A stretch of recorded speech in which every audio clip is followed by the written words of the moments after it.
সে অনেকদিন আগের কথা। ছোট্ট একটি গ্রামে বাস করত মিচকে শিয়াল ও তার বউ শেফা শিয়ালিনী, এবং তাদের একটি ছোট্ট মেয়েও ছিল। শিয়ালের বউ অন্য বাড়িতে কাজ করত, আর মিচকে যখন যে কাজ পেত সেই কাজই করত। কই গো, ঘরে তো কোনো খাবার নেই, আর মেয়েটাও না খেয়ে আছে। দেখি আমি কোনো কাজ খুঁজে পাই কিনা। এই বলে মিচকে কাজ খুঁজতে যায়। মাইরি সিংহ মামা, তোমার কাছে কোনো কাজ পাওয়া যাবে? না রে বাগনা, আমার কাছে তো কোনো কাজ নেই। মিচকে শিয়াল দুঃখী মনে বাড়ি ফিরে আসে। বাবা, আজকেও তুমি খালি হাতে বাড়ি ফিরে এসেছো? আমার ছোট্ট মা, আজও কোনো কাজ পেলাম না। এইভাবে তারা সেই রাতটিও কাটিয়ে দেয়।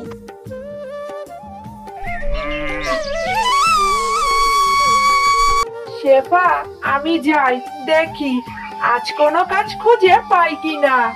এই বলে মিচকে কাজ খুঁজতে চলে যায়। তাদের গ্রামের পাশেই থাকতো এক সাধু বাবা।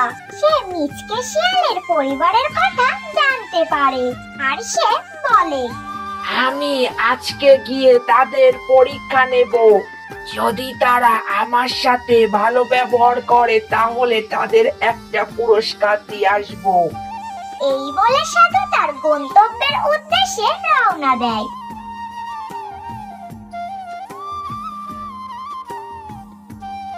কিছুক্ষণ পর মিচকের বাড়ি এসে বলে, আলোক নিরঞ্জন, ঘরে কি কেউ আছো?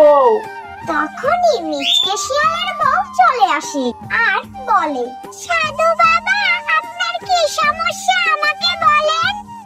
আমি গত 3 দিন ধরে কোনো খাবার খাই নাই।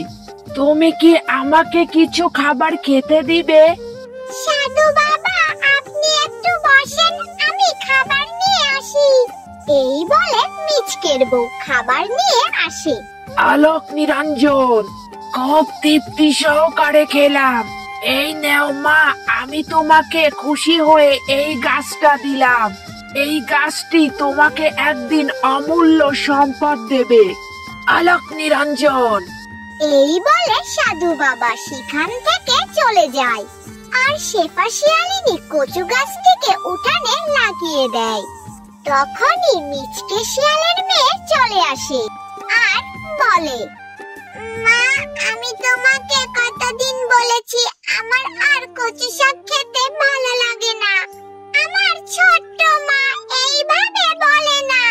সাধু বাবা বলেছে এই কচু গাছ একদিন অমূল্য সম্পদ দেবে। হ্যাঁ, তোমার কচু গাছ শুধু কচু দেবে, কচু। আর তখনই মিচকে বাড়িতে একটা বড় মাছ নিয়ে চলে আসে। তখনই মিচকের বউ বলে, এই বড় মাছটা কি কারোর বাড়িতে দিয়ে আসতে যাচ্ছ নাকি? তখন মিচকে শিয়াল বলে, না গিন্নি, এটা আমাদের জন্য। তখন তারা সবাই খুশি হয়ে ঘরে চলে আসে, আর রাতে তারা খাওয়া দাওয়া করে ঘুমিয়ে পড়ে। আর পরের দিন মিচকের মেয়ে খেলতে গিয়ে পায়ে আঘাত পায়, এবং ওইদিকে মিচকে শিয়ালও গাড়ির সঙ্গে অ্যাক্সিডেন্ট করে। তাতে তারা দুজনেই গুরুতর অসুস্থ হয়ে পড়ে। তখন মিচকে শিয়ালের বউ কান্নাকাটি করতে করতে বলে, আমি সংসার কিভাবে চালাবো? আর কান্না করতে করতে ঘুমিয়ে পড়ে। শেফা শিয়ালিনী উঠানে এসে দেখে তাদের কচু গাছটা অনেক বড় হয়ে গিয়েছে। তখন সে বলে, আরে সাধু বাবা তো সত্যি কথাই বলেছিল, একদিন এই গাছটা অমূল্য সম্পদ দেবে। পরের দিন শেফা শিয়ালিনী উঠানে এসে দেখে তাদের কচু গাছে অনেকগুলো ডিম ধরে আছে। তখন শেফা শিয়ালিনী বলে, আমার মনে হয় এটা কোনো সাধারণ কচু গাছ নয়, এটা কোনো জাদুর কচু গাছ। শেফা শিয়ালিনী অনেকগুলো ডিম পেড়ে সেই ডিমগুলো নিয়ে বাজারে চলে যায়। ডিমগুলো বড় হয়, সবাই তার কাছ থেকে ডিম নিয়ে যায়। শেফা শিয়ালিনী তার মেয়ে ও মিচকে শিয়ালের জন্য ওষুধ কিনে নিয়ে যায়। মিচকে শিয়ালের মেয়ে সুস্থ হয়ে যায় আর বলে, এই কচু গাছটি আমাদের পরিবারকে অনেক সাহায্য করেছে, আর আমি না জেনে কত কথাই না বলেছি। মাইরে গিন্নি, আমি তো এখন সুস্থ। এবার থেকে বাজারে ডিম আমি বিক্রি করতে যাব। এখন বাজারে মিচকে শিয়াল ডিম বিক্রি করতে যায়। দেখতে দেখতে তারা অনেক ধনী হয়ে গেছে। মাইরে গিন্নি, সাধু বাবা তো সত্যি সত্যি আমাদের জীবন বদলে দিলেন।